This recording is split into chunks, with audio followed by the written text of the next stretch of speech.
ამერიკაში მცხოვრები ქართველი ემიგრანტების არქივი უკვე ეროვნულ ბიბლიოთეკაშია. მეორე მსოფლიო ომის დროს და ომის შემდეგ სხვადასხვა ქვეყნიდან ჩასული ქართველების მიერ შეგროვილი 3 ტონაზე მეტი დოკუმენტაცია 10 წლიანი მცდელობის შემდეგ საქართველოში დააბრუნეს. ამერიკაში მცხოვრებმა პროფესორმა შოთა ვაშაკიძემ უნიკალური ექსპონატების ბიბლიოთეკის სლაიდების, ფირფიტებისა და ხელნაწერების შეგროვება 1985 წლიდან დაიწყო. მის მიერ კერძო კოლექციებში მოკვლეული მასალები ამერიკაში მცხოვრები ქართველი ემიგრანტების ყოფის ამსახველ დოკუმენტაციას წარმოადგენს და ის გასული საუკუნის 30-იანი წლებიდან იწყება.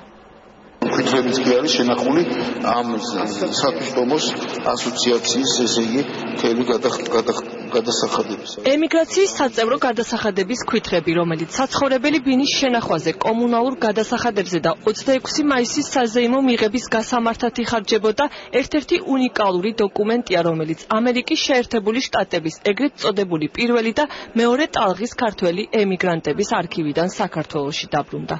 საქართველოს ისტორიაში ერთ-ერთი ყველაზე მოცულობითი ემიგრანტული ფონდი 3 ტონაზე მეტია და უნიკალურ ბიბლიოთეკას, ფოტოკოლექციას, სლაიდებს, ფირფიტებსა და ხელნაწერებს ინახავს.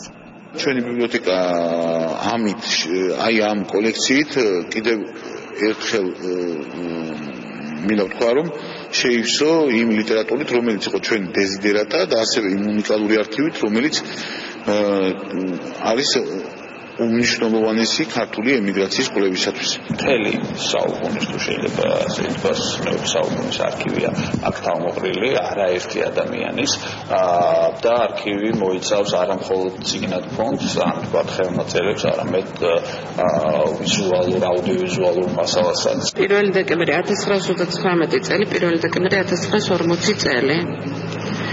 და აქ ჩამოწერილი აბსოლუტურად ყველაფერია აღნუსხული თუ როდის ვინ რა თანხა შეიტანა ამ სათვისტომოში.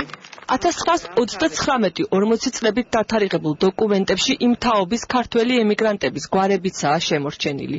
ერთ-ერთი ყველაზე ძლიერი ამერიკული ემიგრაციის არქივებში დაცული მასალები ეროვნულ ბიბლიოთეკას რამდენიმე დღის წინ სრულიად უსასყიდლოდ ემიგრანტმა პროფესორმა შოთა ვაშაკიძემ გადმოსცა. კოლექციის შექმნა ასოციაცია კვალის ხელმძღვანელმა 1985 წლიდან დაიწყო და ამერიკაში მცხოვრები ქართველი ემიგრანტების ყოფის ამსახველი უნიკალური მასალები საქართველოს დაუბრუნა.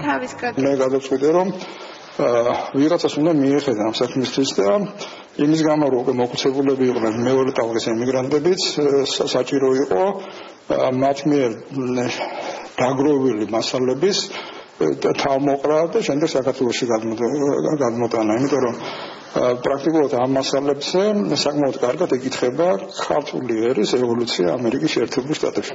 ამერიკაში მცხოვრები ემიგრანტების სათვისტომოში და პირად კოლექციებში დაცული უნიკალური მასალები ამიერიდან ეროვნული ბიბლიოთეკის საკუთრებაა და ემიგრანტული კულტურის მკვლევართათვის განსაკუთრებით საინტერესოა.